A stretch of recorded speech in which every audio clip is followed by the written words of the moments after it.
Hey there, Christina here. Today's topic is a really fun one.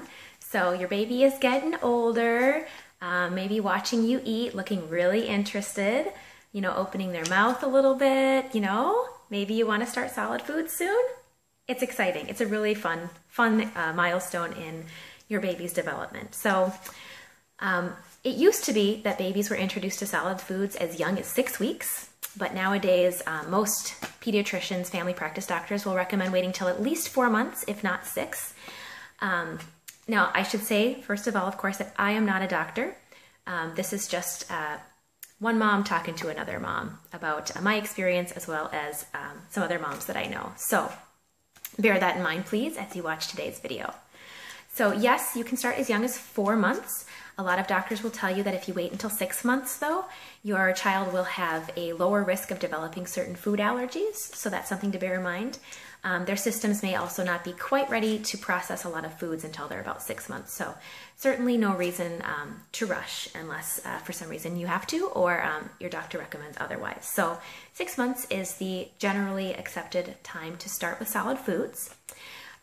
What do you want to start with? Guess what? You don't have to start with that little packet of rice cereal. Honestly, there's not a ton of nutrition in it. It's just a very kind of bland thing for babies to start with, which is what you do want. You want something very simple and mild, but you certainly don't have to start with the rice cereal. You could start with something like applesauce or green beans or something like that.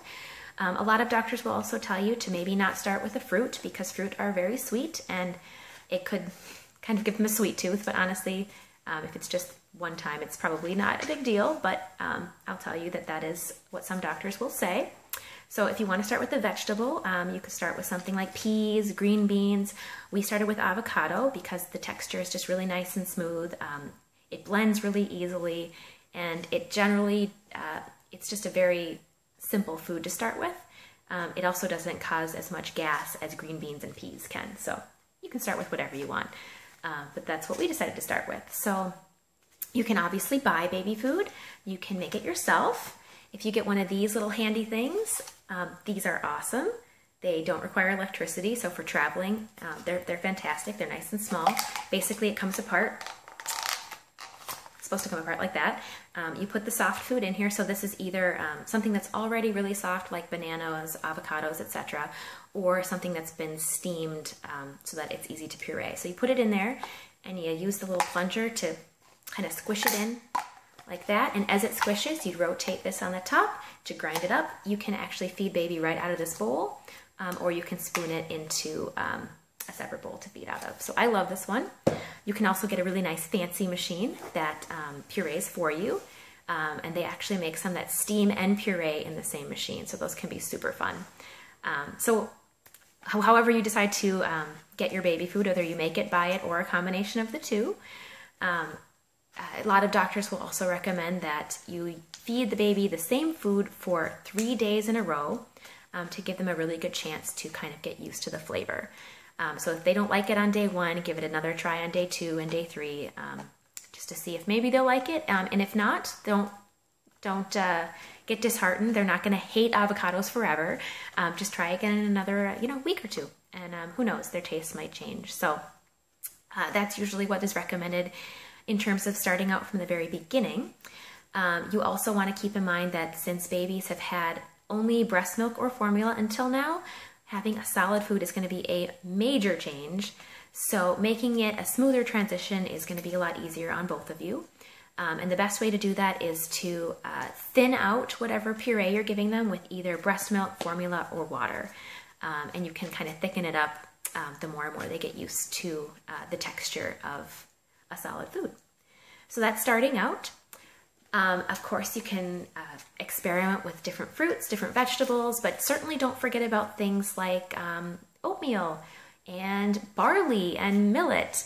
Rice is not the only grain or non-fruit or vegetable that you can feed your baby. If you have any concerns about allergies, definitely ask your doctor.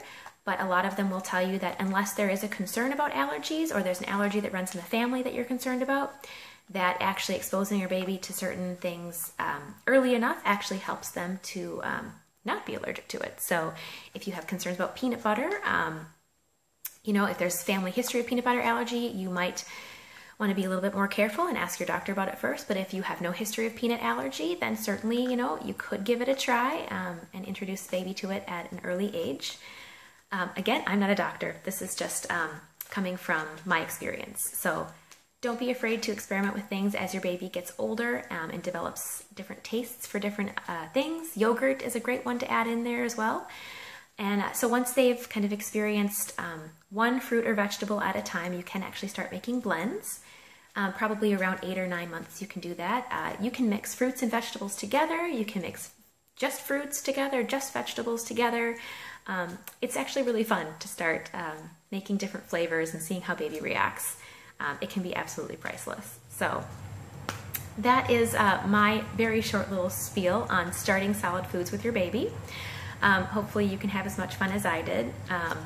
It's just a fantastic milestone to celebrate. So, you know, if you want to have friends and family over for the first time or take a little video of it, it's something that you'll look back on and smile, hopefully. So that brings us to our trivia for today. Okay. Some of your normal activities may not be safe once you are pregnant. Which of the following is generally considered safe? Only one of these is considered safe, usually. Is it A, whitening your teeth, B, using a hot tub, C, dyeing your hair with henna, or D, cleaning out the cat box? Remember, only one of these things is generally considered to be safe during pregnancy.